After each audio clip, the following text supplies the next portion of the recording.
Please to sick bay. The doctor should look at it as soon as possible. It is the way in which we propagate our species. Please demonstrate how this is accomplished. So, what's next? I don't know. Hello, filthy humans! Welcome to Casual Trek. We are a Star Trek recap and ranking podcast brought to you by Nerd and Tie and that one orb that gives one specific person a headache. Got a nemesis? Give them a migraine. I'm Charlie Etheridge Nunn, a writer and a fan of the hyper-capitalistic zombie role-playing game Red Markets. And I'm Miles Reed Lobato, a science fiction writer and filthy human. And I am a fan of paying my rents on time, thus keeping my landlord off my fucking back. Hooray! I tend to describe my job to the customers as every week is a 40-hour piece of fully uninterrupted street theater called Miles has to pay his half of the rent to keep the landlords off my back. Also, I once got a complaint at work. When someone asked me how I was doing, my response was, well, my landlord's going to be happy at the end of the month. And apparently, I'm not allowed to be honest about the fact that sometimes I'm coming to work just to fulfill the obligations to my lease. Yeah, I mean, just yesterday, Saturday, I was going around the Phoenix Art Gallery in Brighton because they had the studio open day and chatting to someone about writing and working and having an actual job. And, it's the wealthy retainer that allows me to do anything creative. Basically, I am my own Patreon. My own patron.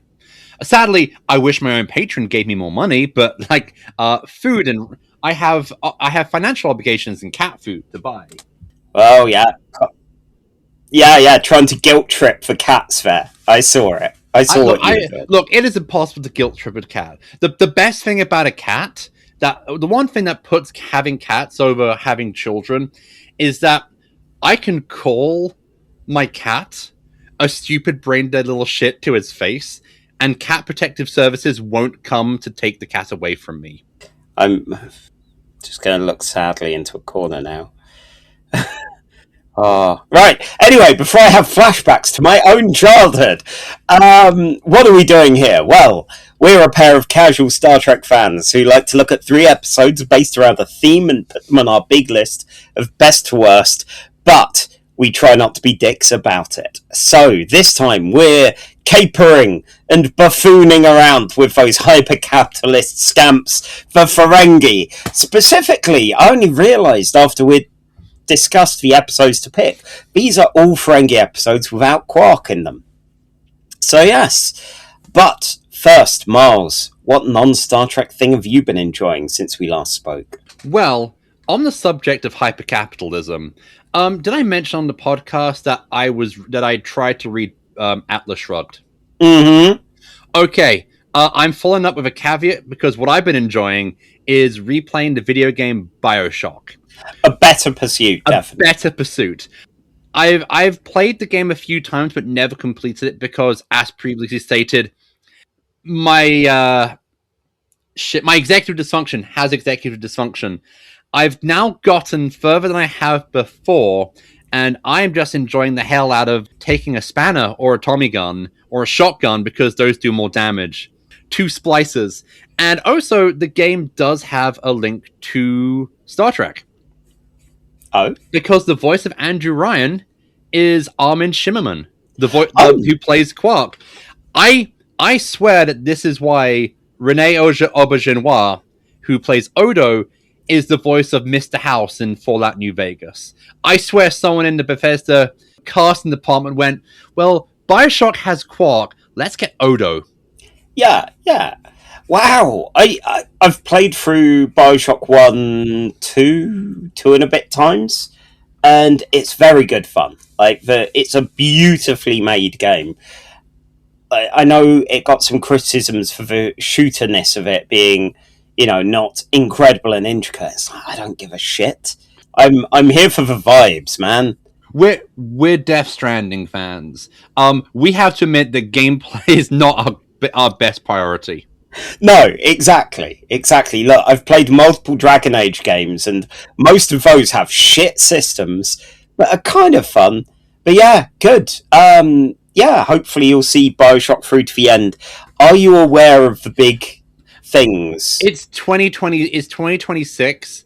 I knew of the twist about 3 months into the game's initial release because a friend of mine was playing it. Well. It's kind of why, like, it's really hard for me to get into the original Knights of the Old Republic, because, like, the big gameplay twist was spoiled for me years ago. Yeah, I think in a way it's a shame, but also it doesn't remove from the drama of the moment. No, it's still a good story beat.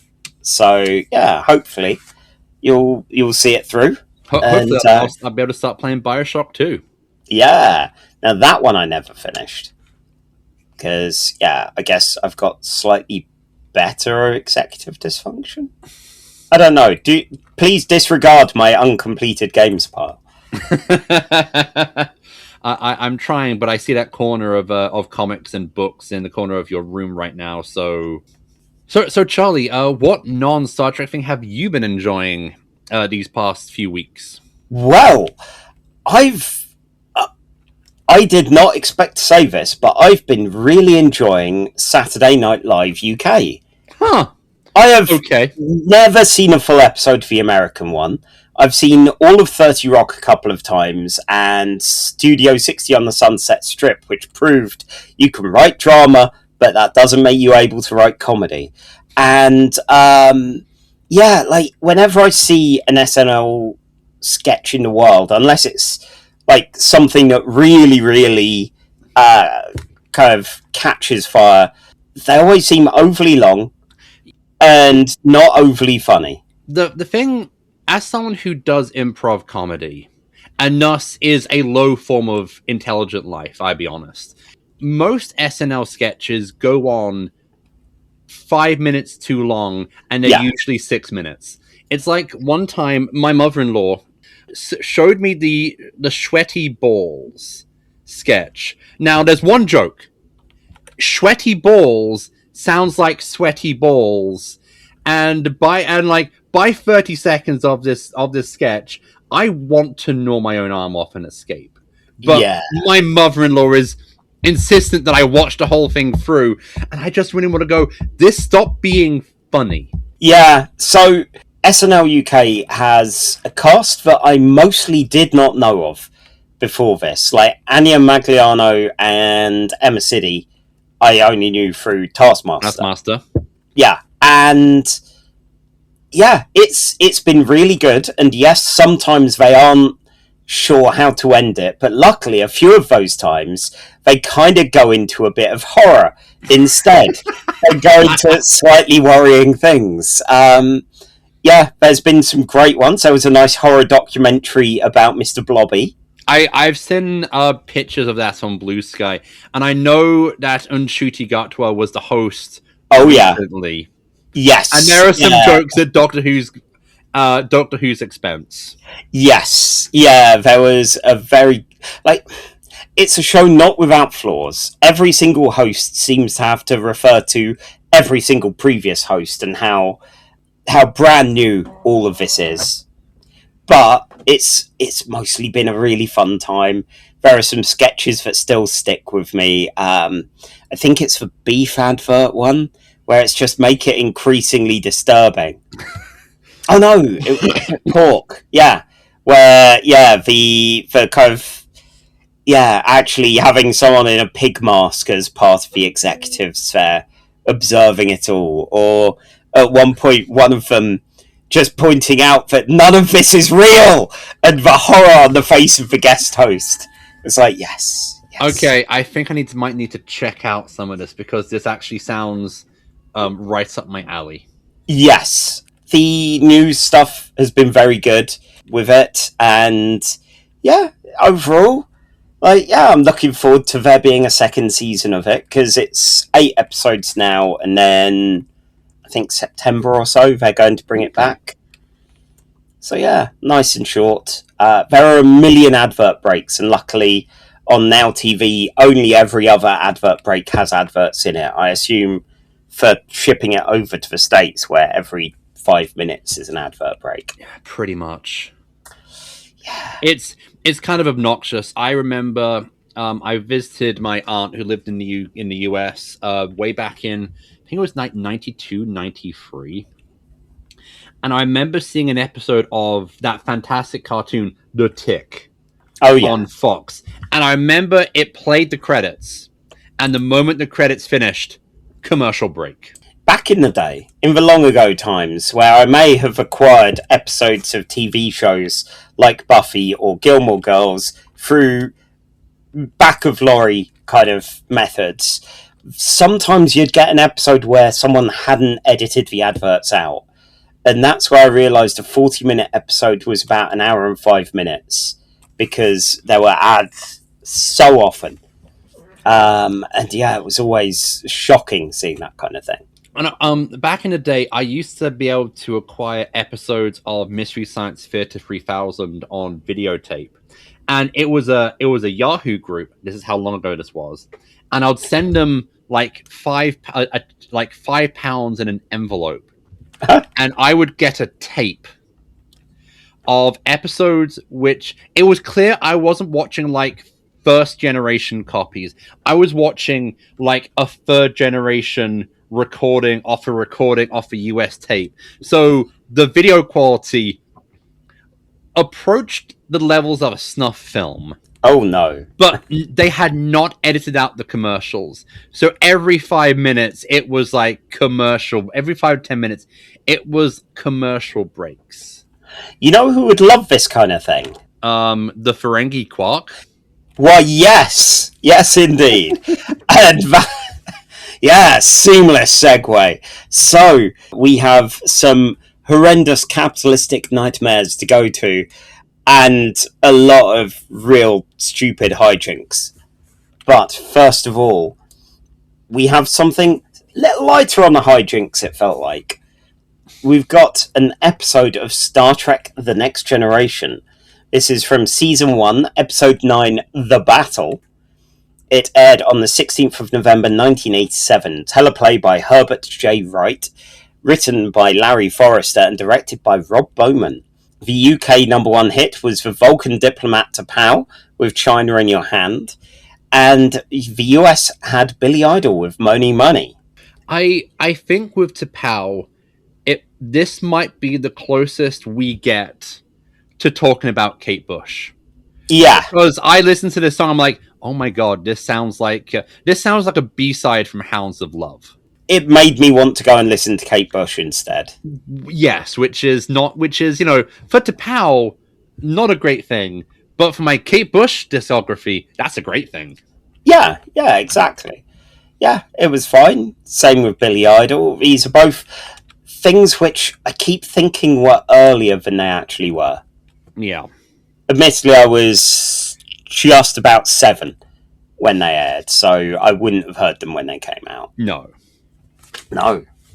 So, Miles, you have 5 minutes to tell the folks what the battle is about. Otherwise, I'm going to get headaches.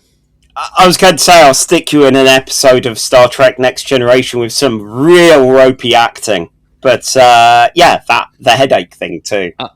Charlie, I'm a Doctor Who fan. Ropey acting does not bother me. Shit!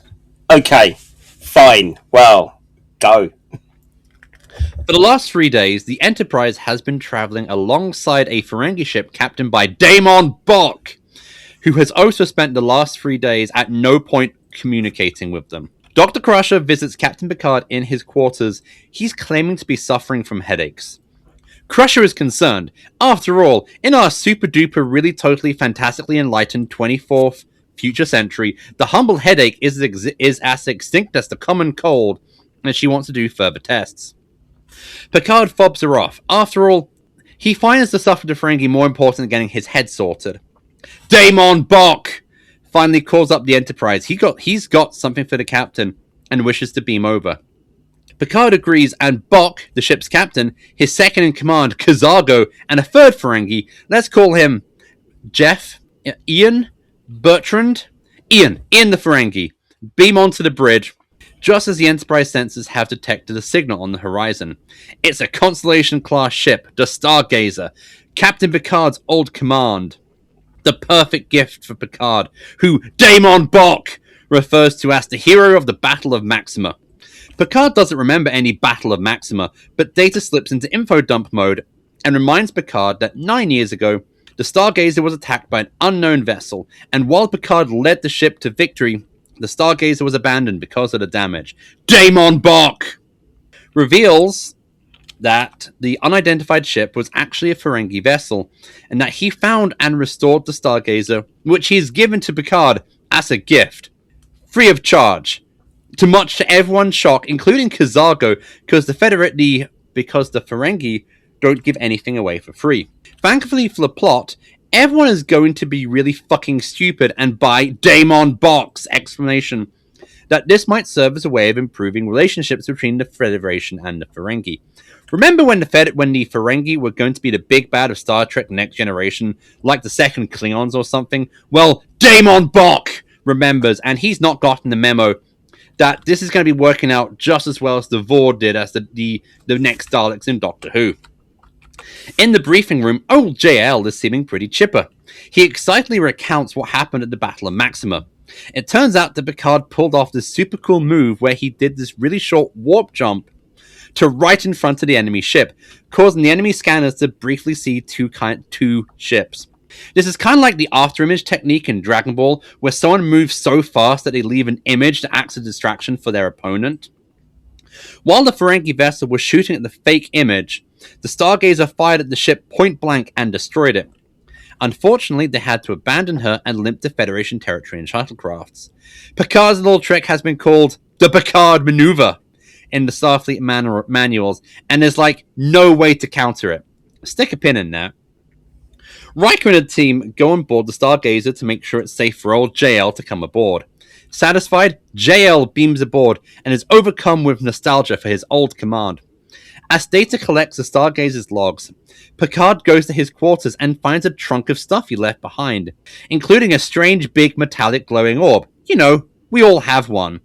It's like the 24th century equivalent to that old iPod that doesn't work anymore. Meanwhile, on the Ferengi ship, Damon Bok has a similar orb, one which, as he manipulates, laughing evilly, causes Picard's headaches to get worse. The away team beams back, with Worf bringing aboard the captain's space trunk. As Crusher tries to work out the cause of Picard's agony, Data comes in with a horrifying revelation. It turns out that in the captain's logs from the Stargazer, what actually happened is that JL attacked the Ferengi ship without provocation and not in self-defense like he claimed.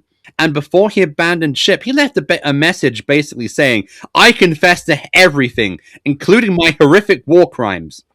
The thing is, Picard is now starting to remember things differently. Maybe the log is correct, and he did attack first. No one on the Enterprise buys it for a second, but they're going to check it out. Picard goes to his quarters to rest, Crusher giving him a sedative. Meanwhile, Damon Bok is playing with his special ball, causing Picard to start hallucinating in his quarters, making him relive the battle, surrounded by the ghostly images of his former crew as illusionary fire blazes all around him. Riker calls up Kazargo, his opposite number on the Ferengi ship. Look, from first officer to first officer. Ooh. First officer's code's gonna have to wait. Time is up. So, bum, bum, bum, and carry on. From first officer to first officer, do you think I should grow a beard? I think I'd look much better with a beard. But also, what's the long-term goal here? We know Ferengi don't do anything without the chance of profit, so what's in it for any of you? What's Damon Bok playing at? Kazargo is all, you know, Riker, you're making valid points here, but I've no clue. Wesley, the boy, Crusher, goes to sickbay as Troy and Crusher, Dr. Crusher, are discussing Captain Picard's headaches. The boy tells him that he's been detecting weird signals from the Ferengi ship that match the same readings that Dr. Crusher is getting from the captain's headaches. Crusher and Troy go to tell Riker, while the boy essentially puts on his space fedora and says as they leave, "You're welcome, ladies." Meanwhile, Picard is beamed over to the Stargazer, where Damon Bok is waiting for him with his big glowing ball. So yeah, the captain of the Ferengi vessel was actually Bok's son, and he's done all this as an incredibly convoluted revenge scheme. The big glowing ball is an alien artifact that Bok spent his entire savings on will make Picard relive the Battle of Maxima. But this time, Picard will think that the Enterprise is the Ferengi vessel, and I guess Bok just wants Picard to destroy the Enterprise. Bok returns to his ship as the Stargazer moves to attack the Enterprise. Kazargo calls Riker to tell him, "Oh, hey, by the way, I'm in command now. We've locked Bok in his quarters for not acting purely out of attracting profit. Rose are going to clock off for the day and not help. But hey, we're rooting for you, honest." Riker asks Data to think of a way to counter the Picard maneuver, and Data isn't sure. But just as the Stargazer warps, they catch the Stargazer in a tractor beam before it can open fire. Riker gets in the comms and gets Picard to snap out of his delusions just long enough to ask him if he sees a weird giant floating ball thingy. If he does, Picard needs to shoot it with his phaser. Picard pulls out his phaser and shoots the orb, and the orb explodes, hurtling Picard across the room. Maybe try firing from the other side of the room and not right next to it, is what Riker should have said before Picard did anything rash. With the orb destroyed, Picard's headaches are gone and his mind returns to normal, and he beams back to the Enterprise as they proceed to tow the Stargazer back to the nearest starbase. Ian the Ferengi did nothing this entire episode. He now breeds Kavarian racing ducks with his partner, and he is very happy to say his lover, Jeff the Ferengi. They are now in severe debt thanks to the Kavarian racing duck blood doping scandal. Somehow, FIFA is involved, because of course the Ferengi are part of FIFA. Oh my god. It all makes sense. God. Yeah, FIFA. Are they the most Ferengi company out there? Possibly. And I guess there are a lot of companies that could fit that. Oh, in 3 minutes and 4 whole seconds. Yeah. I will keep saying this. I love season 1 of TNG. It's always just kind of, it's so earnest and has no clue what it's doing. It's kind of adorable. It's like no one gives an A performance here, No. but at the same time, there's a lot of fun to be had. You know, none of them really, like, none of the continuity or lore has really been established enough to adhere to, and it's far enough away from the original series that it's not even, it doesn't feel beholden to that.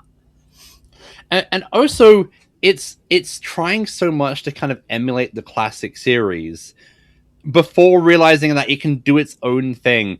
That I can almost imagine this actually being an episode of TOS. With it being Kirk and Spock being the second in command. I mean, okay, I don't know. I guess the boy would have been Chekhov. Yeah, I mean, that was their equivalent for boy, surely. But yeah, like, there's a moment at an ad break where Riker is looking to camera in a kind of quietly bold but concerned way. It's like, yeah, this is a Kirk shot that they're doing in this moment.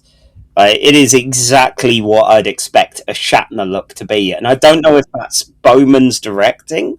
I don't know if that's Frakes having been told, you're the Kirk in this one. It is basically like in Red Shirts, the Scalzi novel, when the Captain Kirk character acts like there is a commercial break and just does a kind of a pout to camera. Yeah, exactly. And then everyone's like, why are you looking off that way, Will? You're right. Yeah, it felt like they hadn't 100% established. I mean, they rarely establish what Troy actually does, which is why even Worf was like, oh, Troy's a therapist. In like a season 7 episode. But in this case, it feels like a lot of the questioning that Crusher does of Picard also fits the remit of actually why Troy is here. I like the idea that Worf has no clue what Troy does in this ship, but he just finds it awkward not to ask at this point. So yeah, it's so many years. He's been sick. He's just hoping someone will mention it. It's like, I don't know if you get this. I am bad with names. So after a while, I just never refer to anyone in his name, and then just hope that the conversation naturally progresses along. That someone will say, as you know, Jeff, and I try really hard not to visibly kind of fist bump and go, Jeff, that's it. I have friends from board game and RPG conventions who I've met so many times over the years, and I might remember their character's name. I cannot remember their name to save my life. It's like so many people I know from conventions who I just know as their online handle. Yeah. I've just recently come back from CabinCon, the annual board gaming retreat that a bunch of friends and I go to, and it took us years. Like, I think one of our first years there, we did have name labels for the first day because we didn't know who each other was, aside from, that person is Beard of Bees, that person is Simeon. None of these, yeah. I'll be honest, if my nickname was Beard of Bees, I would have myself referred to as Beard of Bees or Bee-Man. Yeah, Mr. of Bees. Yes. I think we've used before. But yeah, I don't know, it's interesting seeing these early days from all of them. It's a rare episode where it feels like Data gets almost nothing to do, and they don't play with the kind of newness of here's a robot who wants to be a human kind of thing. Just the Ferengi going, we'll have one of them. I can see why Denise Crosby quit. Because, Tasha's not doing a lot. No, she's just stood about doing nothing. For Ferengi, though, I know we've not seen the very first episode with the Ferengi. We have. Oh, no, we have, yes. Yes. Yeah, where they're prancing about and capering and all of that. And this felt like a much more serious kind of thing. I think this is the most... the least stupid the Ferengi are out of tonight's episodes, which is shocking given it's early in season 1 where they're simultaneously an ominous threat and capering morons. So yeah, it was quite nice seeing that, especially seeing their number one and Riker going, look, number one to number one, we're really in charge here. So, first officer's code. Yeah, help a brother out. Yeah, it felt like it was a bit sudden, the kind of, oh yeah, Damon Bock's fucked. We've dealt with him. Not on screen, don't worry. Similar to how we're going to have just blank white backgrounds for the Ferengi ship, because we're not building a set for this. We can't afford a set. Who do you think we are? Just be pleased it's not a literal green screen. There was some fantastic prop acting from Patrick Stewart when he's recounting the Battle of Maxima, when he's got I don't know, it's either a pen or a suppository, I wasn't sure. You do get to see a lot of Picard bits here. I saw, it's the first time we see his bookshelves and sextant and all that. It's good. I'd like to see some of the other quarters have stuff in them. So it's not just only Captain gets books. You guys read ebooks from pads, but I'm retro. I'm the Captain. I get a book, and fuck yeah, this is made of paper. And meanwhile, Riker gets his trombone. Yeah, of course. Okay, another thing which felt very 60s. The fucking camera angles in the dream sequence when when it's all the Batman kind of slanted camera angles. God, I love a distorted I love a distorted camera angle. I mean, that said, the lighting on the Stargazer had that tone as well of is this emergency lighting or mood lighting that they've got on here? The Ferengi have made it all, it's not quite by lighting, but, it's not far away. Damon Bock goes, and Captain, we have installed something. He presses the button and the fucking disco ball just comes down to the middle of the room. So good. See, that's what they should have done. The disco ball should have had the glowing space orb underneath.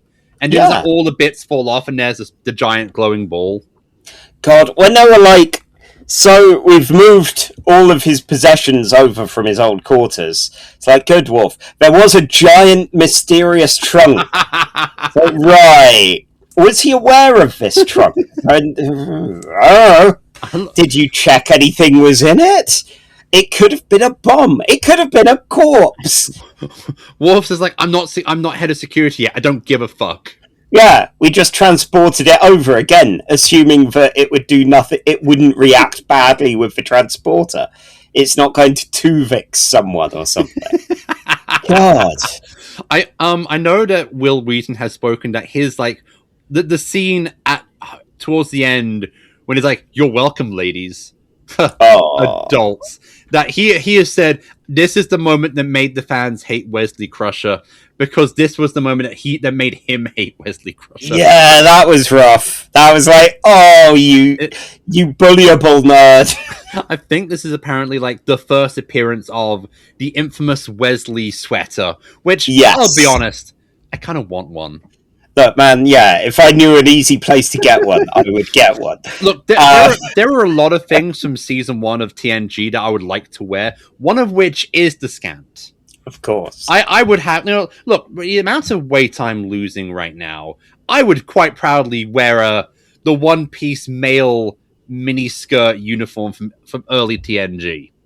Yeah, well, in theory, summer's coming. I say looking outside judgmentally at the clouds because it feels like it's probably come and gone already over here. It's God, that moment from Wesley, it's so embarrassing. Yeah, it's so embarrassing because you're like, yeah, this is how awkward nerds react to everything. It is that thing. I just think a lot of people just hate Wesley because they see too much themselves in Wesley and hate it. Oh, definitely. I remember when I was being moved up in English classes from the lowest one to the highest one because they went, oh yeah, Ed Sykes come in, gone, the dyspraxia is kind of covering for a lot of this and he can actually use his brain. And the English teacher taking me aside and saying, look, Charlie, we're moving you from this class to the highest class. Whatever you do, don't gloat. So, fuck. Oh, this guy knows me. He's clocked me already. That's like he was one of the good teachers that had figured out ways of the nerd kids not getting their ass kicked, and a lot of it was telling them how to not be so bullyable like that. It was just quietly just vanish. And no one will know. Okay, I just wish that instead he takes the nerdy kids and just teaches them how to throw a punch. Yeah, it's like I wish that if I could go back in time and meet my younger secondary school era self. First thing I would do, I would tell him to do press ups. I would go, okay, it turns out you're gonna find out how sarky you are at age 21. You need to learn this now at age 14. Yeah, You're gonna get punched in the face 100% more than you are now, which is actually 0. But at least at least you'll be speaking back and kind of will deserve the bullying. Learn to be a sarcastic, I see. Not stopping the bullying, just earning it properly. Pretty much. The thing I would not tell him was that Doctor Who comes back in 2005, because any other important information I will have to tell my younger self will be completely forgotten. My younger self will be like, oh, so who's going to be the Doctor like Eddie is? I was like, no. In about 5 years, you're going to see this film called Shallow Grave, and the guy... Yeah, and there's going to be this guy who goes nuts and lives in the attic. Yeah, he's going to be the Doctor. Am I going to see him in anything else? Yes, there's going to be this film 28 days later. The villain of the film, he's going to be Doctor Who, and he's going to be fantastic. Yeah. I still need to see 28 years later. I am peeved that it's not shown up on streaming yet. I mean, it's good. I still haven't seen The Bone Temple. I've heard good things about The Bone Temple. 28 years later deserved all the praise. Excellent. Well, as we're now talking about... Christopher Eccleston's filmography. Yeah, Christopher... Exactly. It's probably time to rank this on our big list of best to worst, which currently stands at 205 items of Star Trek visual media, starting at number 1 with Star Trek II, The Wrath of Khan. Our midpoint is now TNG Genesis, where Barclay's a spider now, and Worf probably killed the guy, motivate him, yeah, you know. And then at 205, right at the bottom, where it belongs, Star Trek Section 31. So, the film that could have been a post-it note. oh my god, and ideally one that got binned, really. So, yeah, where does this go? Because it's fun. I can't really speak to quality for it, but you know, it's alright. It's fun. I would probably watch it again. Yeah. Which, you know, puts it above our lowest ranking episode of TNG, which is 198, which is TNG Season 3, Episode 12, The High Ground, where Americans basically try and use Irish reunification and then completely bollocks it. God, I was going to say, hang on, something's lower than Encounter at Farpoint, but yeah, your description just reminded me. There's quite a few things which are lower than Encounter at Farpoint. We've got at 191, we've got The Host. Yeah. At 184, we've got the Child, which Space 1999 did better. Yeah, still not great, but yeah. Let's see. I'm zooming up here and seeing at 135 we've got The Game from TNG, which is a lot of fun. And Wesley actually gets to do good things. Yeah. Does he actually get to kiss a girl? I don't think he gets to kiss a girl, but, you know, at least has a nice time with a girl. Given most of Wesley's existence here, which is he could only dream of being vaguely near a girl, and the only women that he will speak to are his mum and her friends. I think there's an episode in season 2 where Wesley gets to kiss a girl and thus gets to claim he's not a virgin anymore. Well, there we go. We can save that for a Valentine's Day episode. That kind of romance. Okay, let's see. As quality, just scrolling down from The Game and Menage a Troy, which I feel are both better than this. Yep. Let's see. We got at 144. There's Investigations, where Neelix is trying to deal with a mystery while presenting his own kind of murder podcast, which was good fun. Okay, at 148 we have Dagger of the TOS's Dagger of the Mind. Because we got some good ones. Like at number 147 we've got Kobayashi, where your favorite little scrappy scrap, Dal, badly speedruns the Kobayashi Maru. I am just pleased that he wasn't magically wonderful and amazing at it, but kept kind of doing extra runs of it, even with a really good crew. Okay, I'm seeing here 159. We've got the Changeling. Oh, yeah. Which above it is Space Seed, which at least introduces Khan. So even though it's fairly low because it's not great and there is blackface, I think this is probably better than the Changeling. I don't know. 160 beneath it is Beyond the Farthest Star, the first episode of the animated show.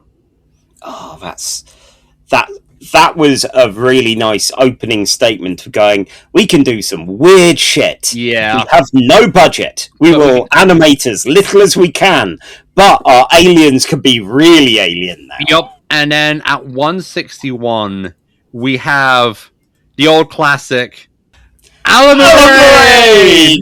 Move along home. Okay, yeah, that is better than this. Okay, Space Amoeba at 162. Oh. Again, I'd say Move Along Home is really good fun and has a warm place in our hearts. is not necessarily good. No. Like, this is good but low quality. Yeah.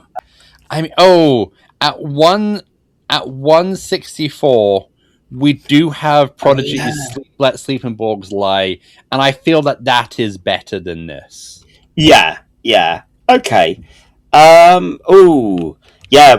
can see the quality's beginning to dip with a space adventure hour at 166. Oh, this is better. This is better than that. All is possible with Tilly nearly getting some kids killed. I mean, depends. Like, if only this episode had, I don't know, Wesley get like slammed into a space locker by his space mum. Oh. Okay. So what? Between All Is Possible and A Space Adventure Hour. Yes. I was so disappointed by that episode. It could have done some great things, and I was in the mood for a Knives Out. Luckily, actual Knives Out exists. Which, I might have to rewatch at some point. It's so good. Have you watched Wake Up Dead Man yet? Oh, hell yeah. I need to give that a rewatch, because, like, I don't know, it wasn't what I was expecting tone-wise first time around, but it was still fucking great. Oh, hell yeah.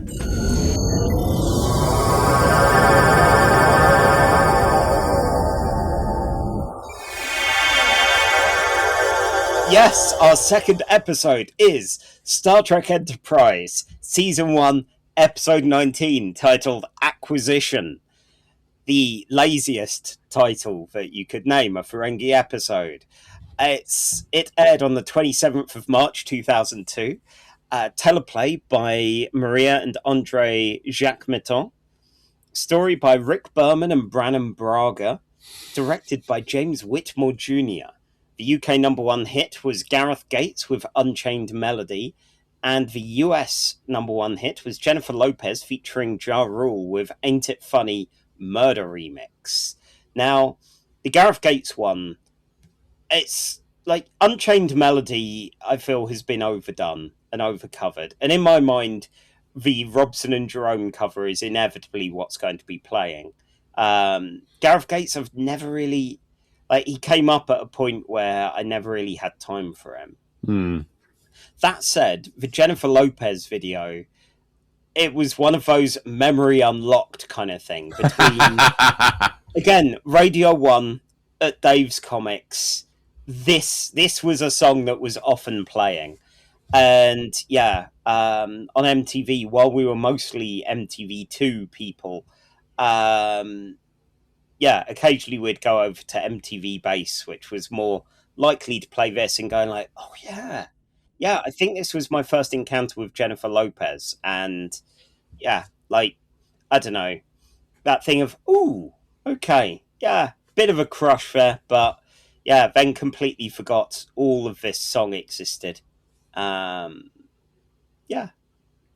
So, I don't know if you've got any fun experience with either of these. I have no fun experience with Jennifer Lopez, which I will regret to my dying day. Wow. Okay. So, on that note, I'd best recap Enterprise's episode, and I apologise for the amount of times I'm going to say capering here. I mean, you could say scampering. Maybe. Just we're just going to make Die Hard a verb for this one. Yeah. Right, and before you go, I want you to give me your best yippee-ki-yay, motherfucker. Yippee-ki-yay, human! And begin. So, we get right into it, the gratuitous Ferengi guest appearance. Specifically, Ethan Phillips, Clint Howard, Jeffrey Combs, and some other guy. We're going to call him Ian. We don't understand what they're saying, but they're spying on the Enterprise many years before humans even met the Ferengi. It's Faith of a hard time, and then we're back in. The Enterprise crew have been knocked out, some humorously passing out in their meals. These Ferengi are wearing masks and wandering about. They close a cursed incense burner, and one of them gets a bit weird with T'Pol's ears. He's shooed away from the others before it gets, too unpleasant. The Ferengi arrive on the bridge, and none of the main cast passed out in a funny way, which I'm disappointed at. We still don't know what the Ferengi are saying, but they seem stoked about what they've found. Trip wakes up in the gel rub-down room, having a bit of a nap, I assume after a bit of a gel rub-down. He was safe from the gas, but thinks he's been there too long now. No one answers him, no one lets him out, so he hacks his way out and sees unconscious people everywhere. Dr. Phlox, everyone, all asleep. We get some more capering and buffoonery with the Ferengi while Tucker hides, watching them.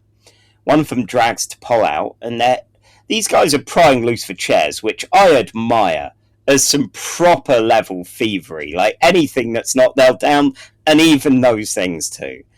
Did your dad do some of that as well? I cannot confirm or deny. We get some more boobery and tomfoolery here. Clint Howard sniffs a boot, which I assume was not asked for by the director. The women get dragged off, and for a moment I thought they were going to be equal opportunities slavers by dragging Archer off as well, but no, they keep him away from the girls and wake him up for hypo and ask where the vault is. Yes, they fucked up. Starfleet doesn't believe in capitalism. Archer spots Trip in the distance and decides this is a perfect time to play along. He says, oh yeah, there is a vault filled with gold, like actual proper gold. They can have it if they cut him in. There's an extended bargaining sequence which is a little tedious and ultimately fails, so is left to Jeffrey Combs playing the runt of the litter. They have a chat as Archer's forced to lug things into the Ferengi ship, and Jeffrey's the obvious weak link here. His cousin, Ethan Phillips, is the boss of the operation. He explains how acquisition works and all that, and Archer's like, man, that's real shit, and keeps needling him about his cut, how Ethan Phillips is handling his finances in the most crooked version of Del Boy possible. Trip finds the hypo that woke Archer and wakes up T'Pol. She calls him out for being in his pants, which he has been for all of this, for those keeping a mental image. The Ferengi return for a bit more capering, so Trip flees and T'Pol plays possum. Jeffrey is interested in T'Pol still, and Arch says, no, don't mess with her. She's hot, but she is really boring, actually. Trip changes into a uniform and messes with a door for reasons we'll put a pin in. The Ferengi are still looking for the vault by themselves, but, they're keeping on with the capering, because they're Ferengi. They're shocked by an MRI machine. Oh, isn't this funny?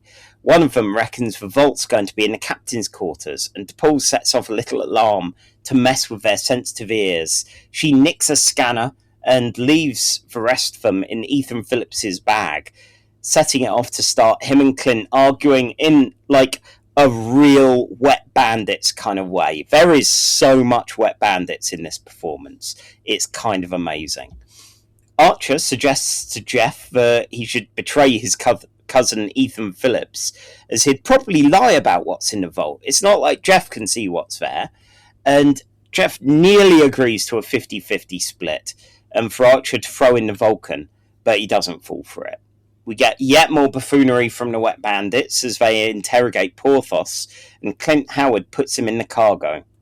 He hears Tucker, chases him down, and they fight until Trip's energy whipped by Ethan Phillips. The Ferengi fling Archer and Trip together where they fake argue about the vault, about cuts of the money, and Trip says that Hosh is his wife, definitely not T'Pol. That's going to be weird in a few seasons' time. They have a fight, and the Ferengi split them up. Oh. So I have to ask a quick question before we get on with this. Yep. What is it about British people and finding the name Jeff inherently funny? I love it. There are good and bad Jeffs. And I mean, Jeff with a G is generally, Yeah. I mean, Jeff with a J, because I swear, whenever you say say the name Jeff in an amusing way, it's gonna be Jeff with a J. Oh, it's Jeff. Good old Jeff. One of my first fandoms was Jeff Minter, the video game programmer who made Attack the Mutant Camels and ran a farm. I think he still runs a farm. Oh, and made Hover Bother, a game about borrowing your mate's mower. Okay. Were these games for the ZX Spectrum? Did these games come on cassette? Is what I'm asking. Yes, they came on cassette. They were Commodore 64 games, and I think they were also on Spectrum as well. Okay, all right. For our younger audience members, computer games used to come on cassette tapes. For our younger audience, cassette tapes were like a magnetic tape that contained a bit of, like, a few MP3s on them, and would sometimes get caught up and have to be unwound. For our younger viewers, magnets are basically magic. No one knows how they work. No, it's impossible. All right. Right, I should probably crack on with this. Okay. All right. You got to complete this, or else Clint Howard's going to smell your feet in a kind of Quentin Tarantino way. Go. Wow, on that horrifying note. Basically they end up agreeing to Trip's offer to leave the women if they take the gold, and he's going to lead them. Now, Trip has been diehard / home aloneing this place, so there's a bit of a chase that's going to go on with them. Jeff gets startled by T'Pol, who asks, did he come here to rescue her? And she gives him a bit of a lobe job, and then nerve pinches him while his guard's down. Trip gets the wet bandits into a sealed room, and T'Pol's there with a phaser. The day's saved! Hooray! Archer asks T'Pol to let him out of the handcuffs, and she confronts him about the whole boring thing. I thought she was into being boring. Oh well.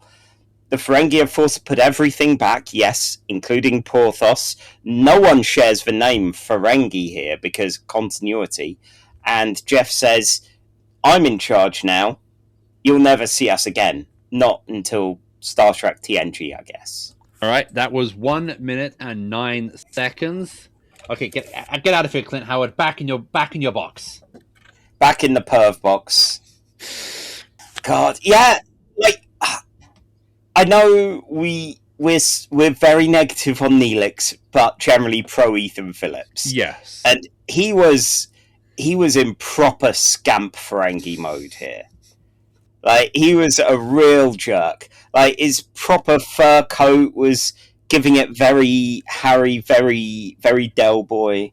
I think Ethan Phillips was just glad to be playing Season 1 Neelix again, but like Mirror Universe Season 1 Neelix. Yeah, the sinister, slightly evil one.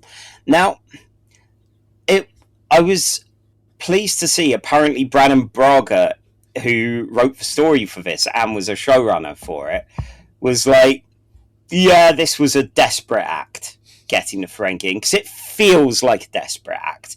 Everything about this feels like they went, shit, we need to get audience eyes on this. Like, I admit, I'd given up before episode 10 of Enterprise.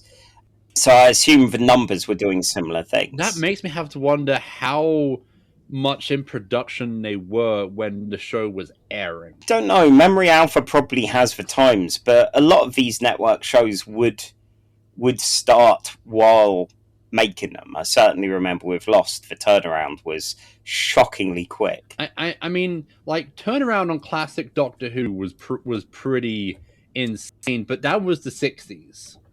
Yeah. And that's a weekly show as well, and a lot less effects heavy and a lot less production heavy because, you know, like, basically slapping together stuff on a reel-to-reel edit. Okay, so yeah, final draft script was issued on the 14th of January 2002. So, yeah, I'm pretty sure it would have started airing by that point. Yeah, Broken Bow aired it on the 26th of September 2001. So, oh, yeah, they'd have known by this point. They knew what they did. They knew what they did exactly. So yeah, there was, a 3-month turnaround between scripting it and airing it for this. Which, yeah, seems tight, but there is something that just often felt desperate about Enterprise anyway. Of, like, shit, we need to retain people, we need to somehow gain people, we need to somehow be popular, let's get the gel rub down room. let's, get a model being Spock for this one. Let's try and do the Kirk Spock Bones thing again. And yet they only had Dean Stockwell appear on Enterprise once. Because I feel that is what they should have done, is like bring in Dean Stockwell as a recurring character. Yes. Like, we know he and Scott Bakula carried Quantum Leap for the whole entirety of Quantum Leap. Yeah, so with this lot, they did get good actors for the most part. Like Ethan Phillips and Clint Howard give good Harry and Marv. Jeffrey Combs is, of course, Jeffrey Combs, although him being the weakling nephew, cousin of Ethan Phillips, felt weird because it's Jeffrey Combs. He's not young, and he's a weird guy. He's always very good at being a weird guy. Well, it's the same with like the Quark-Rom relationship, where it's like, you are both clearly men in your 30s, sir. True. And God, I kept thinking during this episode, I remember listening to an interview with Armin Shimmerman saying he felt he'd done bad by the Ferengi as a species, as a people. And when he went to auditions, there were people trying to be like the season 1 TNG Ferengi, scampering, capering, all the boobery and buffoonery and all of that. And when Quark happened, he was like, I can redeem this. I can make this better. So yeah, and seeing people like Max Rodenchik doing Rom and going, okay, yeah, like we can make this better. We can actually add nuance to these scampering goblins.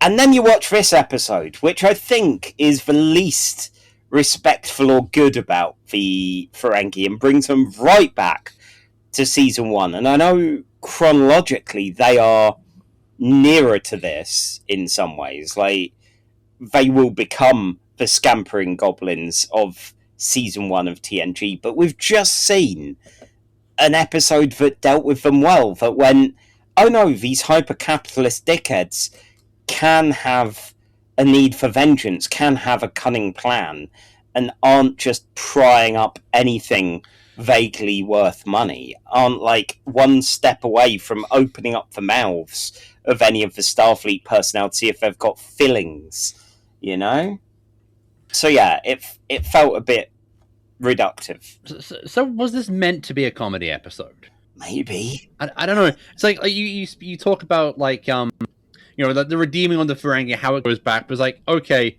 but at the same time we're watching a Die Hard.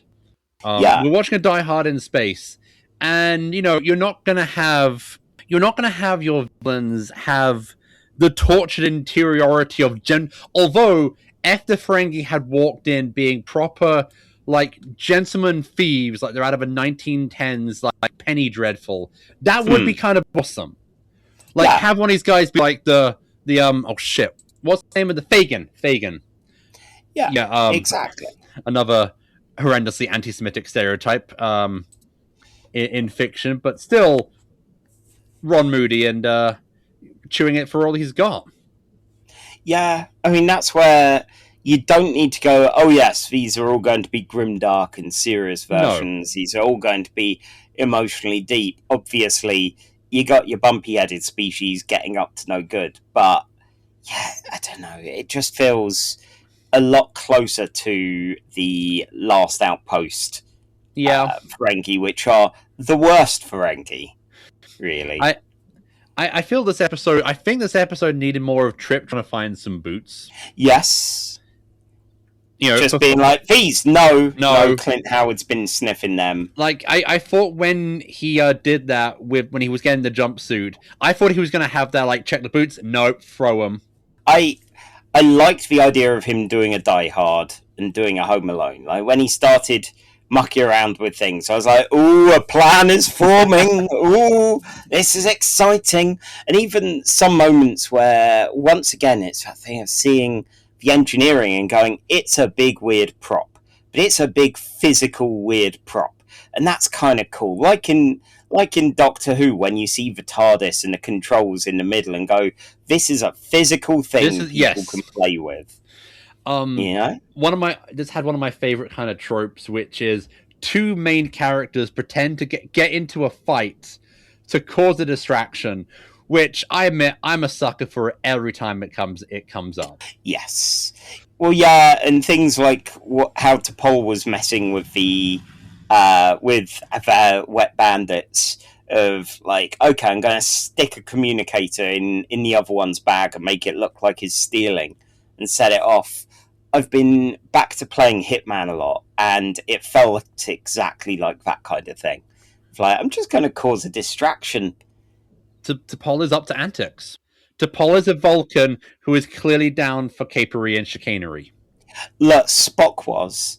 It doesn't matter how serious these Vulcans are, there's still a bit of chicanery and antics that goes on. Like, I don't know how down Tuvok is for antics, but well, he is stuck with Neelix, so he is like, you know, when you have that one co-worker who is an idiot, and you can't help but show your basic disdain for their very existence.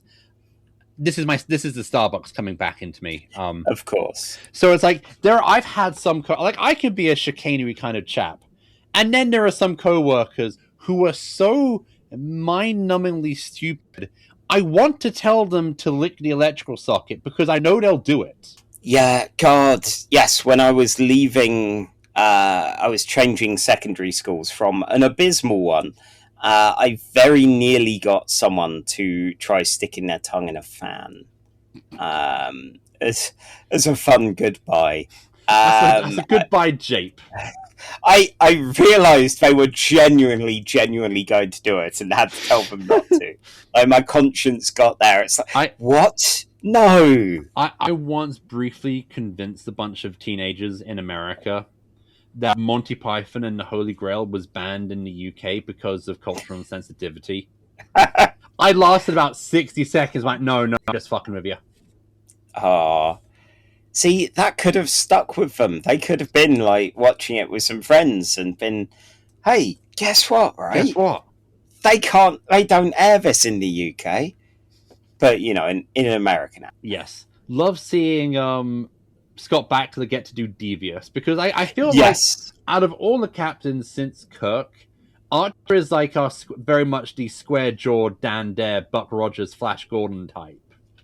Yeah, he's either good old boy or he is, you know, starched, kind of stiffly, we play by the rules here. We're Starfleet. We don't lie kind of people. So yeah, but there were some fun moments. I just wish the capering was a bit less stupid.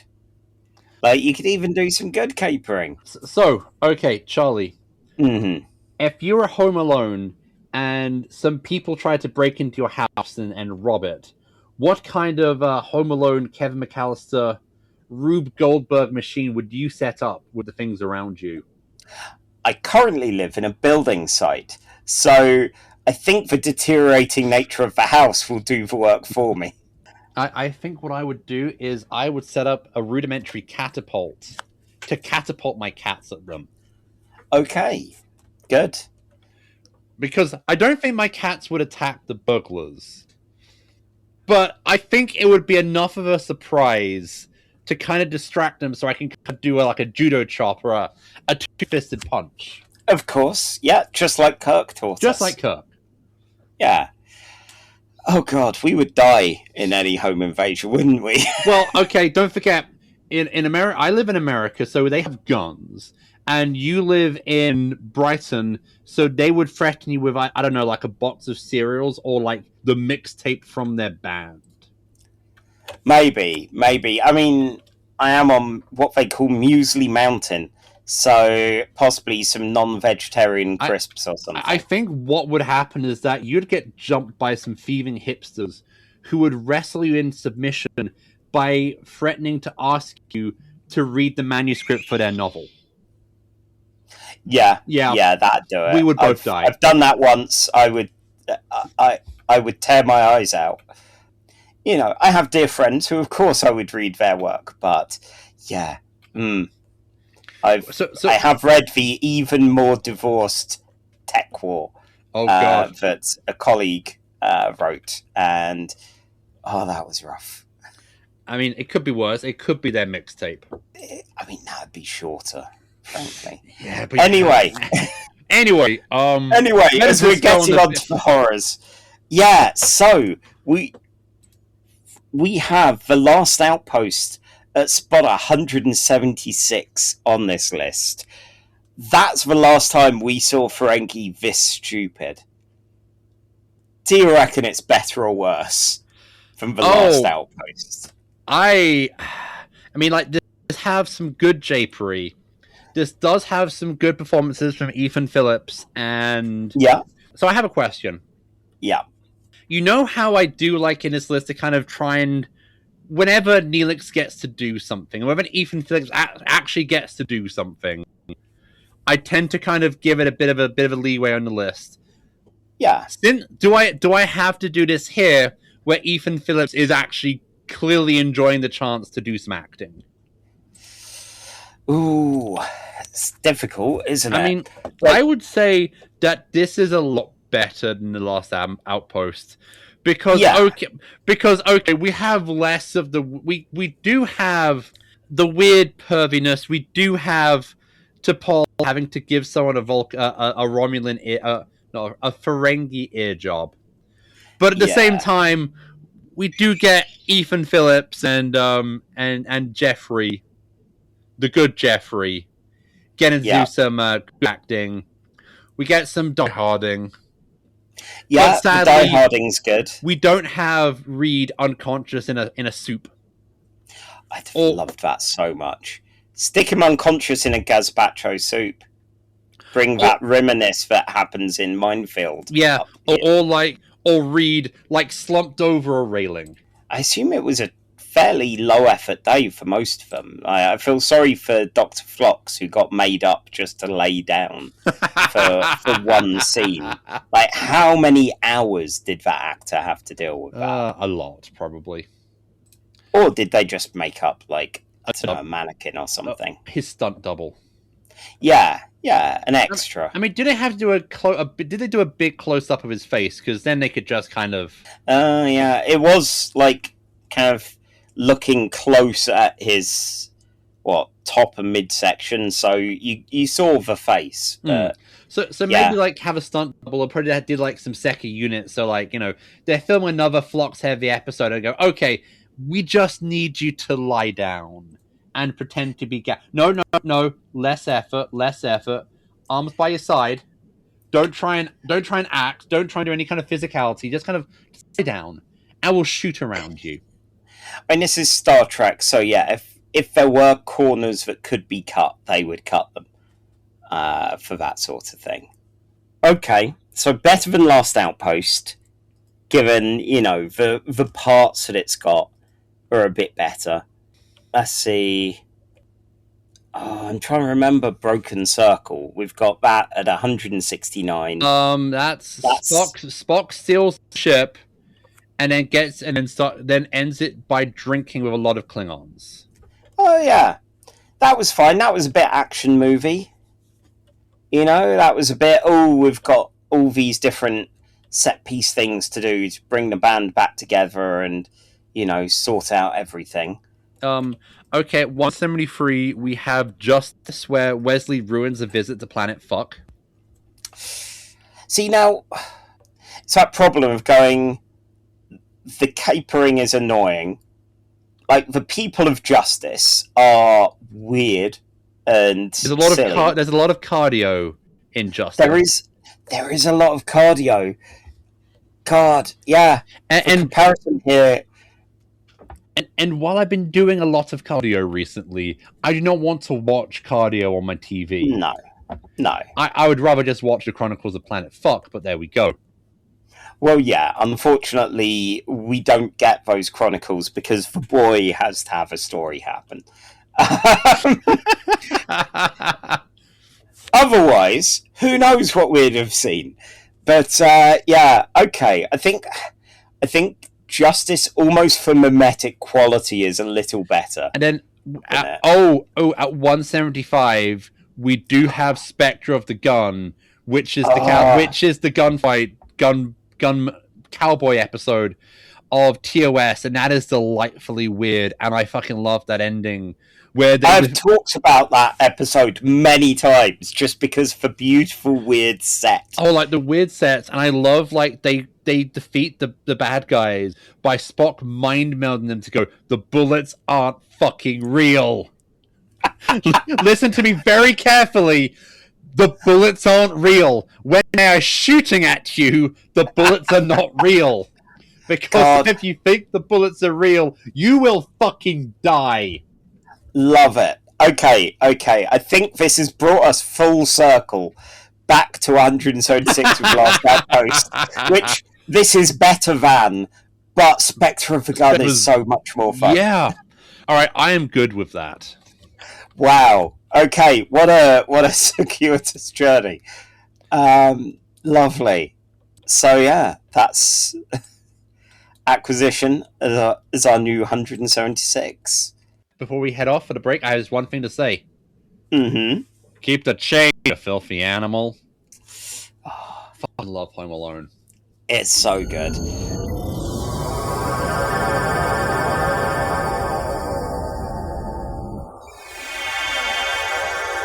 Episode 3 for tonight is Star Trek Lower Decks.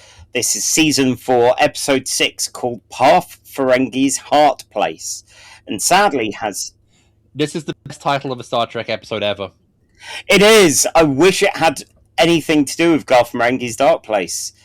But yes, it aired on the 5th of October 2023, written by Cullen Crawford, directed by Brandon Williams.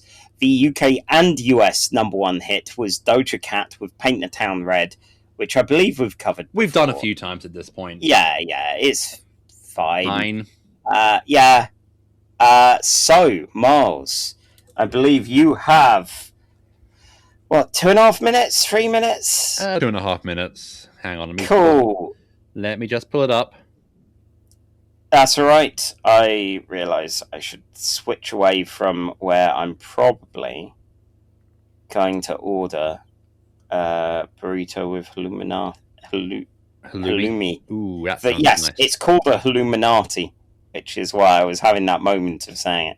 But yes, sadly, I don't think they're open on the bank holiday, but burrito, lovely idea. Halloumi, yes, please. So, Miles, on that note, yes, you have 2.5 minutes, or you will have to deal with Ferengi bureaucracy. I'm British. I can deal. Oh, good. Well, may as well carry on anyway. All right. Right. Go. The USS Cerritos has accompanied the USS Toronto to Ferenginar. Grand Nagus Rom wants the Ferengi to join the Federation, and Admiral Vassi and Captain Freeman are here to get all the paperwork signed. Vassi thinks Rom is an idiot and that this should be a pushover, but Freeman is not so sure. Meanwhile, Ransom is sending our scrappy gang of lower deckers down to the planet to do some research for the Federation travel guides. Boimler and Mariner are going to check out museums and cultural places, even though Mariner, who is going through her Season 4 character arc and is self-sabotaging drastically, plans to use it all as an excuse to get drunk. Rutherford and Tendii, on the other hand, are going to have to pretend to be a married couple to experience the Ferengi Hotel, something that our two clearly on-the-spectrum nerds start to find awkward. Oh no! The writers read my Lower Decks Rutherford-Tendii fic, or as I call their ship pairing, Rutherford and Tendii. On the Toronto, Rom and his wife, Bajoran Formo Dubbo girl Lita, arrive, and Rom immediately starts acting stupid and demanding changes to the paperwork. Freeman suspects something, but Lita takes her and Vassi aside and tells them, look, just let Rom change some stuff around, it makes him feel important. Rom immediately starts making very drastic demands of the Federation while making it look like he's utterly fucking stupid. Vassi bends over immediately. Mariner ditches the gang and meets up with her old Ferengi drinking buddy Quimp, who congratulates her on a new promotion, but Mariner immediately starts drinking, even though it's like 10 in the morning. Boimler has a huge itinerary of things he wants to visit because he's a giant list nerd, but also Ferengi has something called television, and TV shows such as crime drama, Pog and Dar, cop landlords, and soap opera Will They Won't They. Boimler immediately gets sucked in by the greatest threat to the Federation, lowest common denominator daytime trash television, complete with advertising and product placement. Buy a subscription to Paramount Plus. We get jack from that. In the honeymoon suite, Rutherford and Tendii are getting more and more uncomfortable by having to pretend to be in love. They want to confess to their concierge, PARTH, but PARTH keeps wanting them to do romantic photo shoots and dress up in classy outfits and eat erotic chocolate statues of each other, while admitting things they like about the other. Also, if you're found out to be lying about being in love with your partner in order to get a nice hotel package, you get sent to the mines! Time is up. To the mines with you. But first, carry on. Mariner has gotten Quimp into a drunken fight with a biker gang and been forced to borrow a large sum of Latinum in order to bail herself out of jail, and also to make sure that her actions don't disrupt the negotiations. At a war memorial for profits lost during the Dominion War, Quimp calls Mariner out on her bullshit. Normally, her outbursts have been out of her rebellious nature. Now it just seems like she's angrily lashing out. Quimp can see that she's stuck in old patterns, but she has all the support she needs. Also, she needs to stay alive and well enough, just long enough, to pay off what she owes him. Mariner tries to fob him off, but does apologize for her actions. Meanwhile, at the Federation-themed bar and grill, Tendii and Rutherford are expected to consummate their marriage. In a replica of a classic Federation starship, in a classic Federation shuttlecraft, while everyone in the restaurant listens.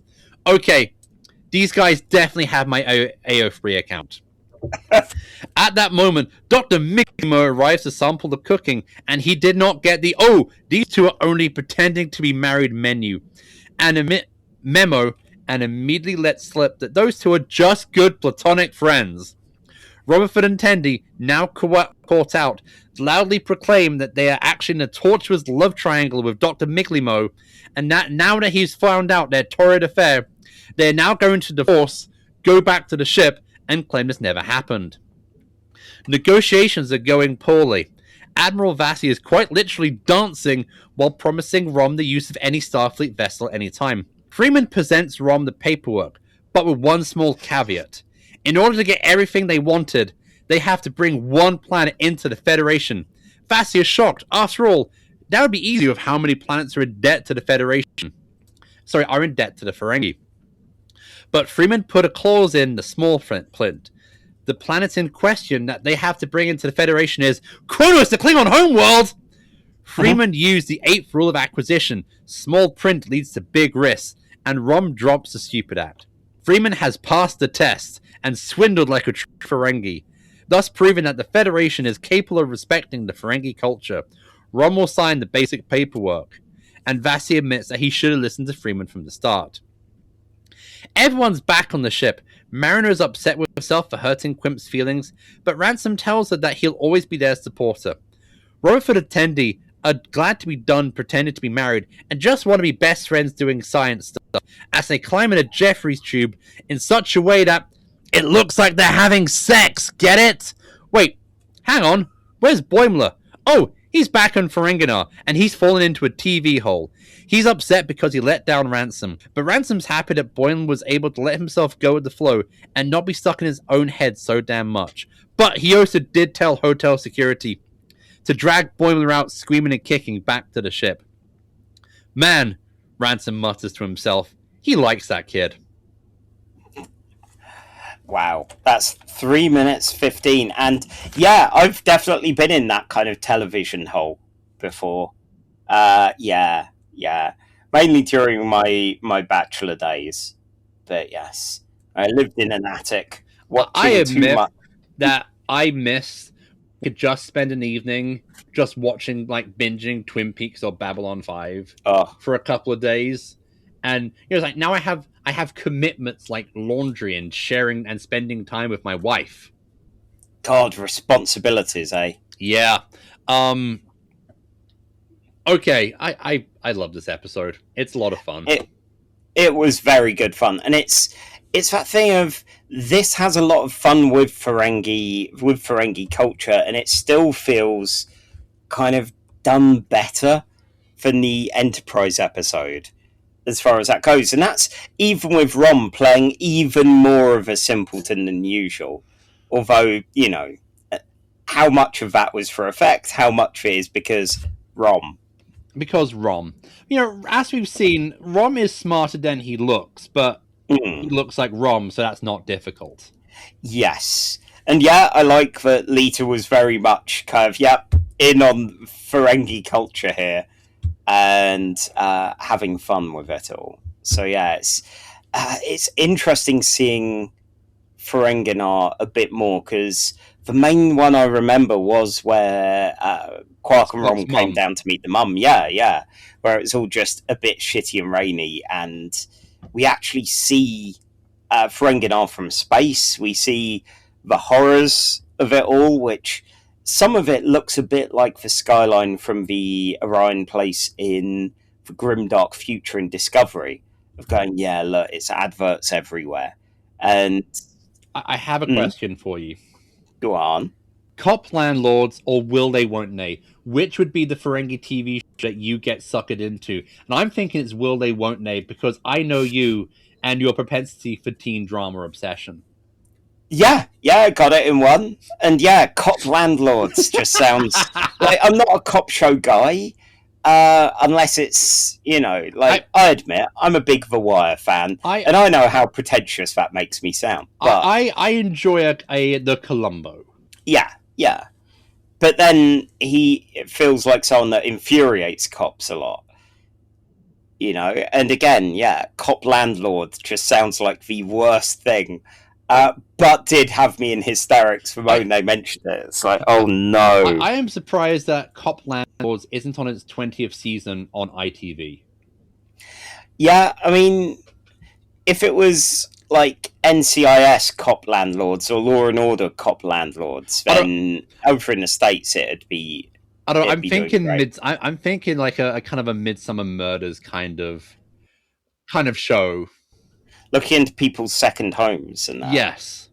Look, you know, investigating, you know, the houses, the amount of houses that people in the House of Parliament have.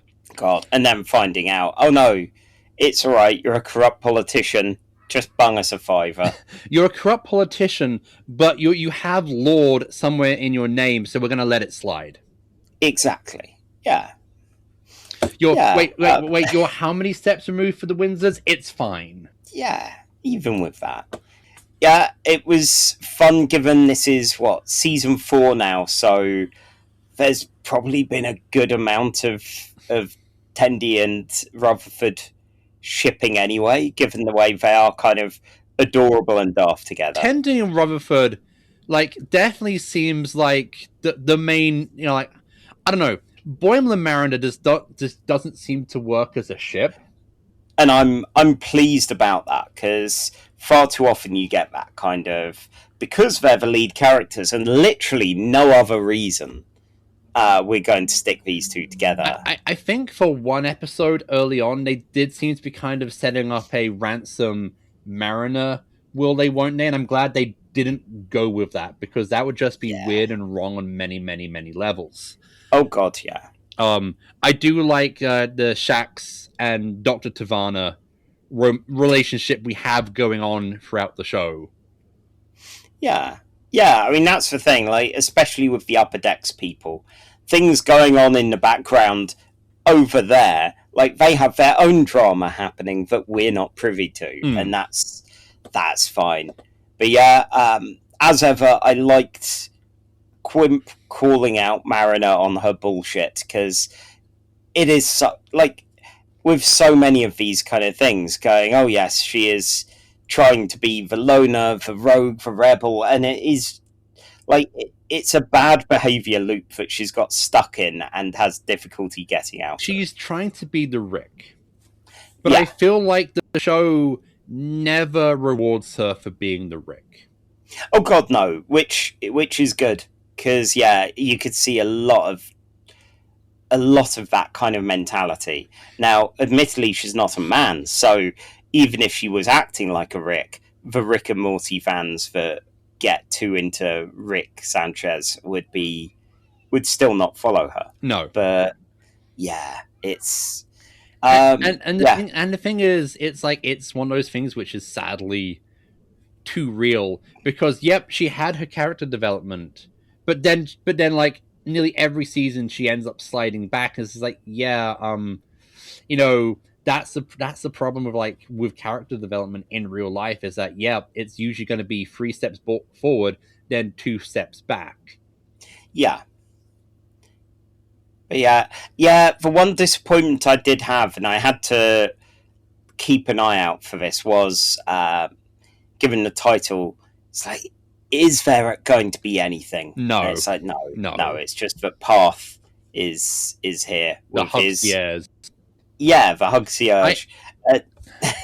I admit, as someone who has worked in a hotel, sometimes it has been very satisfying to just go to security and go, just chuck them out. Huh? Wow. Well, I did bars and banqueting. So if I'm asking for security to chuck someone out, it's for a reason. I've not they deserve it. It's because they're literally punching people on the dance floor. See, I'd worry about being either too awkward to ask or mad with power. There would be no in between for me. I admit that when I was working bar, it usually meant that I'd started at 3 and was probably going to be working till 4 a.m. And so by about 11, I'm like, get them out. Just get them the fuck out. Yeah, that doesn't seem like good hours to keep. I mean, if I had that kind of power at Starbucks, oh my god, I would have gone. There would be no customers. No, actually, no. There would be like 5 customers, and the rest would be dragged out screaming and kicking. And probably deservedly so. Wait a second. You're asking for a coffee-flavored coffee, and you think that's funny and original, right? Drag him out, give him a kicking in the streets like the worm he is. Yes. Right. Well. Yeah. Speaking of worms, do we have anything else for this? Or not particularly? I love the war memorial being in memorial of lost prophets. Yes. Yeah, not the band Lost Prophets. No. But yeah. I think I read somewhere that the 8th Rule Acquisition is actually from like a Deep Space Nine tie-in book where you could buy the rules of acquisition. I think I remember that being in like a Sussex stationer's back in the 90s. Yeah, I didn't have it. No. And didn't know any friends with that.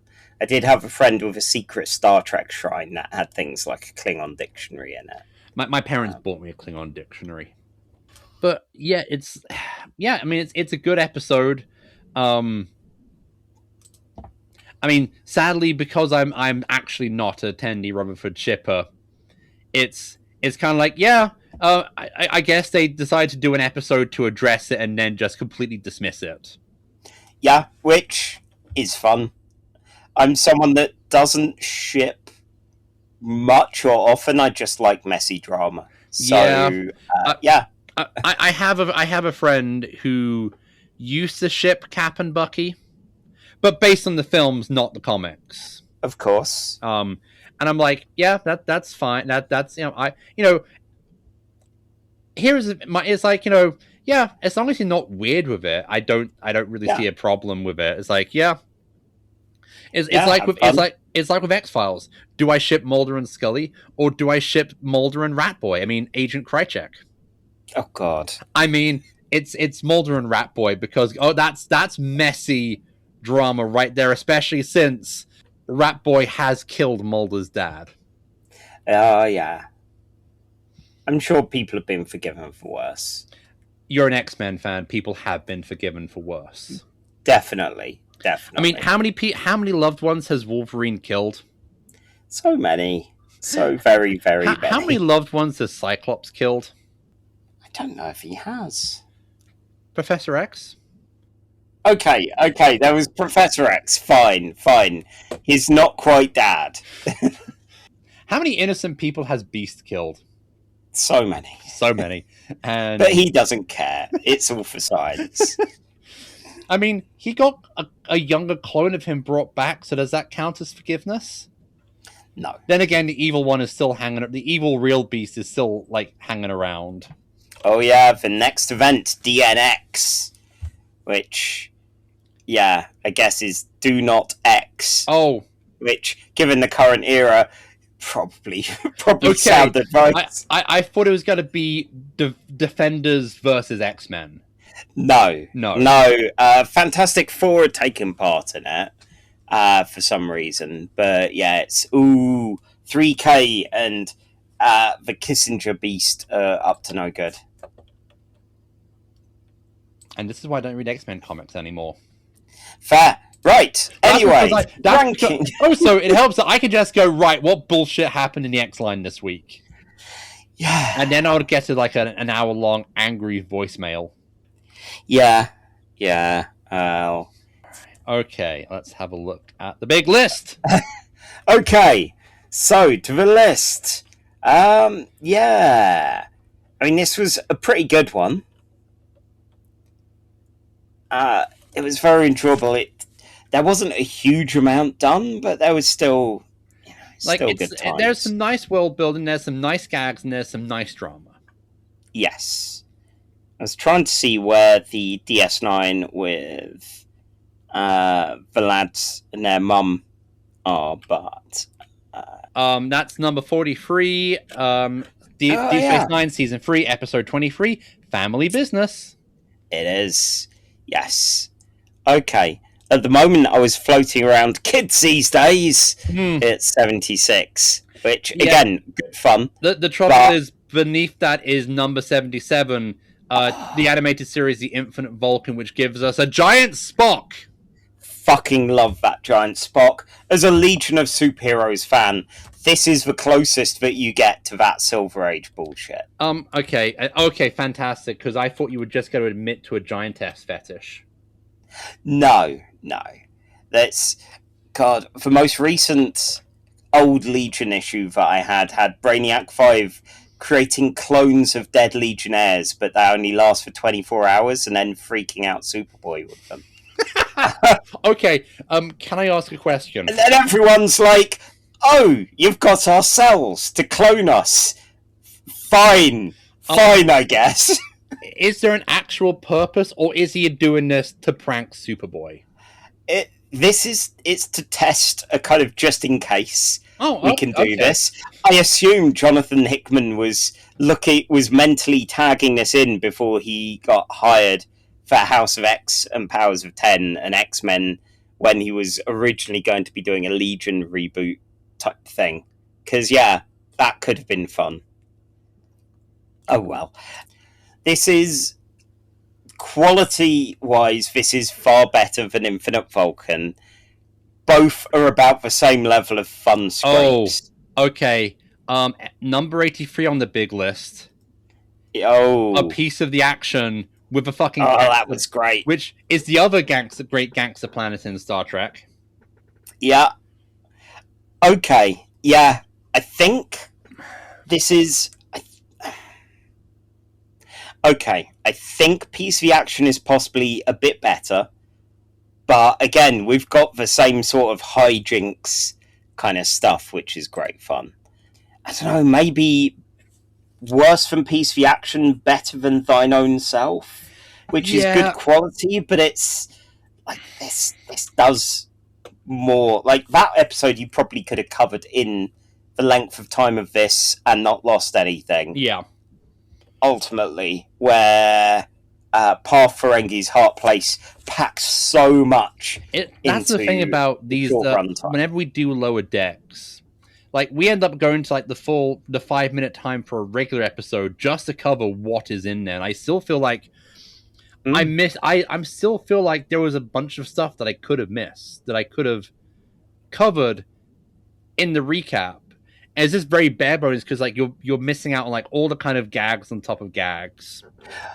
Yeah, I mean, it's that difficult thing with recapping, especially a comedy thing of, are you just going to be telling the gags? Yeah. Or you're actually telling the actual plot. And I feel like this time it was the actual plot. So yeah, we're saying yes, this cartoon is better than what Ron Moore did. Yup. Take that, Ronald. I mean, I'm sure there's a ton of stuff in the lower half which has Ron Moore's fingerprints on it. And stuff all over this place, because, yeah, he did a lot. But, yeah, that would make this... This would be our new 84, then. And, yeah, like... Yeah, we've got... Actually, House of Quark is number 12 in the Ron Moore joint. So yes, he contains multitudes. Just not. It's like even the best writer has, like, Stephen King, one of my favorite writers. Christine is still a bit of a naff book. Yeah, and there are some good books with poor landings. Yeah, all the usual. But yeah, it's like, you know, even the best writers still sometimes, like, Alan Moore wrote Watchmen, V for Vendetta, From Hell, and also Neonomicon. Yeah. God, Neonomicon. There's a name I've not heard in a while. Didn't really care to. No. Oh well. But, yes. Before I go off to try and cool down in this heat, that's it for us, gentle listener. Next time, we're going to a world of magic. Magic. Ooh. Magic! Magix of Megas 2 wasn't it for magic in the Star Trek universe. Oh yeah, there's a lot more magic to be had. So, yeah, get your decks of cards, your top hats with rabbits in, your dead doves, all of that ready for when we come back next time. The cats ate my dead doves. I mean, that's probably for the best. I mean, given that, you know, we started the episode talking about how I blackmailed I didn't feed my cats. I think it's only fair that we end the episode with the fact that the cats did eat my dead doves. Yeah, they're fed now. No one write in. Now they won't bite my toes. Good. Yeah. So, if you like what we do, you can always throw us some Gold-Pressed Latinum at ko-fi.com/casualtrek and ask us for a particular theme or species or whatever to do an episode of Casual Trek built around it. You can find our social media as Casual Trek, both on Facebook and on Blue Sky. Mars, where can folks find you? They can find me on my Blue Sky account at marsreadlabato.bsky.social or on my blog at mareadlabato.wordpress.com, where I have actually I've actually uploaded something. Within a month of another post. Good. And I'm now having a better hit rate this year than Patrick Rothfuss. Wow. Take that, Pat. Okay, good. Another Wisconsin local boy. Oh, God. So he could actually hear this and go, ooh, that Miles.